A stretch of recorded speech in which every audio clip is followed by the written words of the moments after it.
নজর রাখতেই হচ্ছে বারুইপুরের দিকে, কারণ বারুইপুর একদিকে উত্তপ্ত হয়ে উঠেছে। সকাল সকালই যে খবর সামনে এসেছে সেখানে মূল অভিযুক্তদের মধ্যে একজন অভিযুক্ত বারুইপুর কাণ্ডে অন্যতম অভিযুক্ত প্রভাস মণ্ডল। ঘটনার তদন্তের স্বার্থে পুনর্নির্মাণের সিদ্ধান্ত নেওয়া হয়েছিল পুলিশের তরফ থেকে।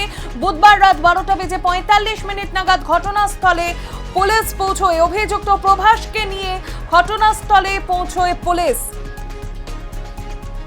পুলিশের উদ্দেশ্য ছিল ঘটনার পুনর্নির্মাণ করা। আচমকায় প্রভাস পুলিশের আগ্নেয়াস্ত্র ছিনিয়ে নেয় এবং তারপরেই পুলিশকে লক্ষ্য করে গুলি চালাতে শুরু করে।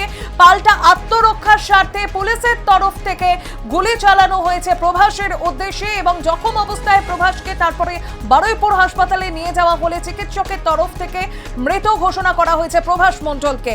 আর এই ঘটনার পরিপ্রেক্ষিতে, গোটা বারুইপুর কাণ্ডের পরিপ্রেক্ষিতে আমরা কথা বলেছিলাম বিজেপির রাজ্য প্রধান মুখপাত্র দেবজিৎ সরকারের সঙ্গে। কি বলেছেন তিনি শুনুন। এই বিষয়ে মাননীয় মুখ্যমন্ত্রী শ্রী শুভেন্দু অধিকারী তার বক্তব্য রেখেছেন।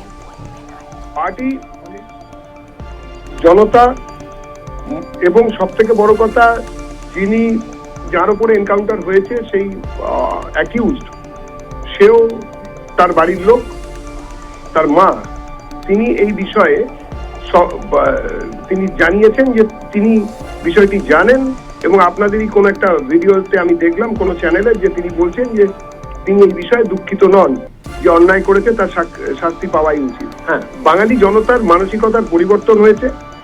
দল কোনো কিছু ঠিক করবে না, অন্তত সরকারি দল হিসেবে বিজেপি কোনো সরকারের কোনো কাজের মধ্যে মাথা গলাবে না।